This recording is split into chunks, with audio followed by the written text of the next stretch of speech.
Bonjour et bienvenue dans Parents d'ado mode d'emploi, le podcast qui accompagne les parents dans cette grande aventure qu'est l'adolescence.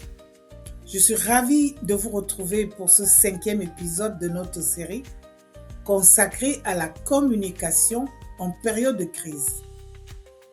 Aujourd'hui, nous abordons un sujet qui revient dans presque toutes les familles, les écrans, les sorties et les limites. S'il y a bien un domaine où les discussions peuvent rapidement tourner au bras de fer, c'est celui-là. Encore 5 minutes. Tous mes copains ont le droit. Tu me fais pas confiance. Pourquoi c'est toujours non? Ces phrases vous sont sûrement familières. Et si je vous disais que le véritable problème n'est pas souvent ni le téléphone, ni la soirée, ni l'heure de retour, mais la manière dont on négocie ces sujets? Dans cet épisode, nous allons voir pourquoi les conflits autour des limites sont si fréquents. Quelle erreur nous faisons souvent sans nous en rendre compte et surtout comment transformer ces affrontements en véritables moments d'apprentissage. Alors, installez-vous confortablement, c'est parti. Le cerveau de l'ado veut plus d'autonomie. À l'adolescence, le besoin d'indépendance devient immense. Votre enfant ne cherche pas forcément à vous défier. Il cherche surtout à prendre sa place. Son cerveau est programmé pour explorer, tester, expérimenter. Le problème, c'est que la partie qui évalue les conséquences et gère les impulsions continue de se développer jusqu'au début de l'âge d'adulte. Résultat, il veut plus de liberté, mais n'a pas toujours encore toutes les compétences pour la gérer.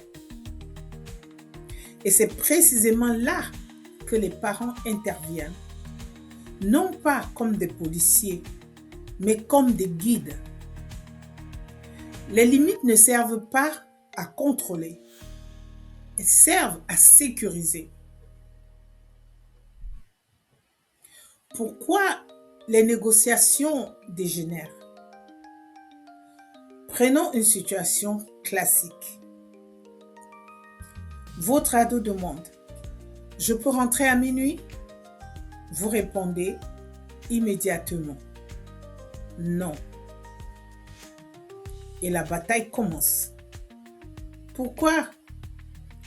Parce que chacun défend une position. L'adolescent veut obtenir quelque chose. Le parent veut garder le contrôle. Plus personne n'écoute. On cherche seulement à gagner. À ce moment-là, la discussion devient une compétition. Or, une négociation familiale n'est pas un tribunal. Ce n'est pas une victoire contre son enfant. C'est la recherche d'une solution acceptable pour tout le monde. Les 3 erreurs les plus courantes. Première erreur, décider sous le coup de l'émotion. Vous êtes fatigué, vous rentrez du travail, votre ado insiste depuis 20 minutes. Vous finissez par dire oui ou par exploser. Dans les 2 cas, la décision est prise sous pression. Et ce type de décision est rarement durable. Deuxième erreur, dire parce que c'est comme ça. Oui, vous êtes le parent. Oui, vous avez le dernier mot. Mais un adolescent comprend beaucoup mieux une règle qu'il en connaît le sens.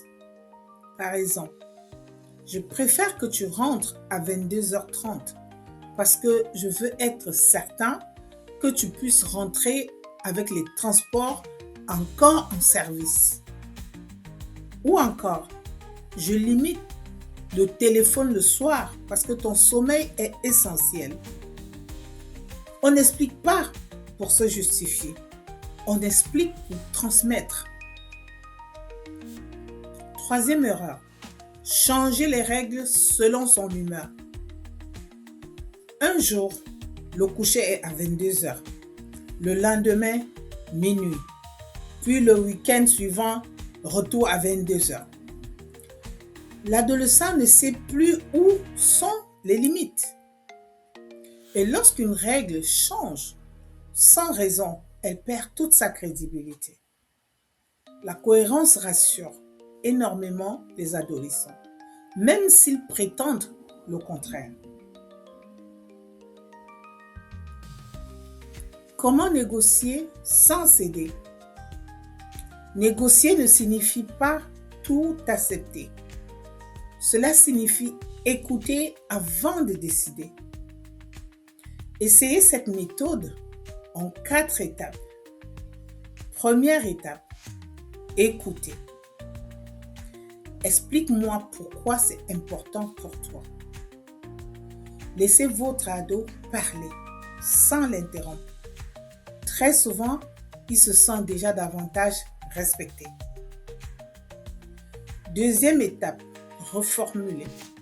Si je comprends bien, tu voudrais rester plus longtemps parce que tes amis restent jusqu'à minuit. Vous ne dites pas que vous êtes d'accord. Vous montrez simplement que vous avez compris. Et cela change énormément le climat. Troisième étape, expliquez vos préoccupations. Moi, ce qui m'inquiète, c'est ton retour. Ou je suis inquiet parce que je ne connais pas les parents qui seront présents. On parle de ses inquiétudes, pas de la personnalité de son enfant. On évite les phrases comme « tu n'es pas responsable ». Préférez « j'ai besoin d'être rassuré ».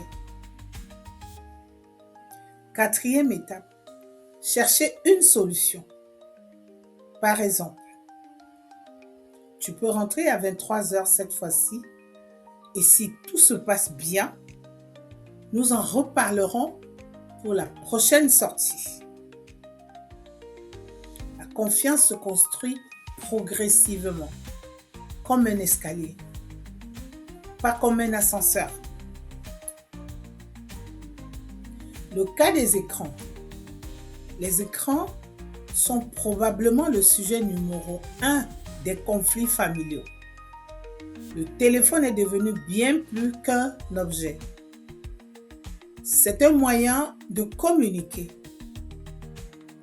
de rire, de travailler, de jouer, de créer son identité. Lorsque le parent dit « donne-moi ton téléphone », l'adolescent entend parfois « je te retire une partie de ta vie sociale ». Cela ne veut pas dire qu'il faut renoncer aux limites, mais qu'il faut les construire ensemble. Par exemple, quels sont les moments sans téléphone? À table, pendant les devoirs, 1 heure avant de dormir et surtout, les parents appliquent-ils les mêmes règles? Il est difficile de demander à son adolescent de poser son téléphone si nous consultons les nôtres tous les 3 minutes. L'exemplarité reste l'outil éducatif le plus puissant. Apprendre à gagner sa liberté. Une excellente approche consiste à présenter la liberté comme une responsabilité qui se construit. Par exemple, plus tu respectes les horaires plus nous aurons confiance. Ou montre-nous que tu peux gérer cette liberté et nous en donnerons davantage. L'adolescent comprend alors que la liberté n'est pas un cadeau. C'est une conséquence de ses comportements. Et cela le responsabilise beaucoup plus qu'une succession de sanctions. Quand il faut dire non, parfois, malgré toute la discussion, la réponse reste non. Et c'est normal. Dire non ne fait pas de vous un mauvais parent. En revanche, la manière de dire non change tout. Essayez.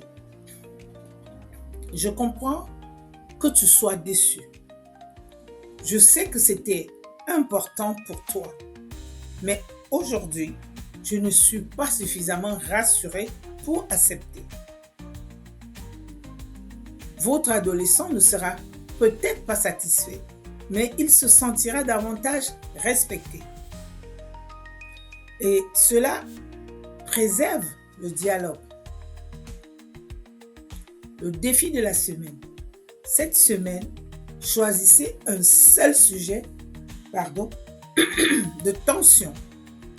Les écrans, les sorties, le coucher, les devoirs.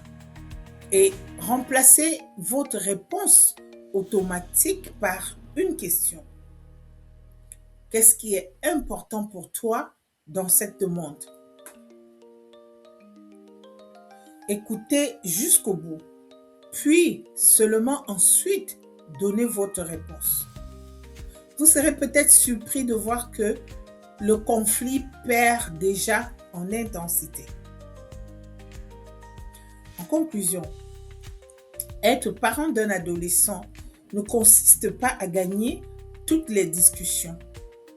Il s'agit de construire une relation suffisamment solide pour continuer à dialoguer, même lorsqu'on n'est pas d'accord. Les limites ne sont pas des murs, ce sont des repères. Et une négociation réussie n'est pas celle où chacun obtient tout ce qu'il veut. C'est celle où chacun se sent entendu. Merci d'avoir partagé ce moment avec moi. Si cet épisode vous a été utile, n'hésitez pas à le partager autour de vous avec d'autres parents qui traversent les mêmes défis. Vous pouvez également vous abonner à Parents d'Ado Mode d'Emploi pour ne manquer aucun épisode de cette deuxième saison consacrée à la communication. Dans le prochain épisode, nous parlerons d'un sujet qui touche de nombreuses familles. Comment réparer la relation après une grosse dispute et recréer un climat de confiance. D'ici là, prenez soin de vous et souvenez-vous qu'avec un adolescent, chaque conversation est une occasion de renforcer le lien qui vous unit. À très bientôt.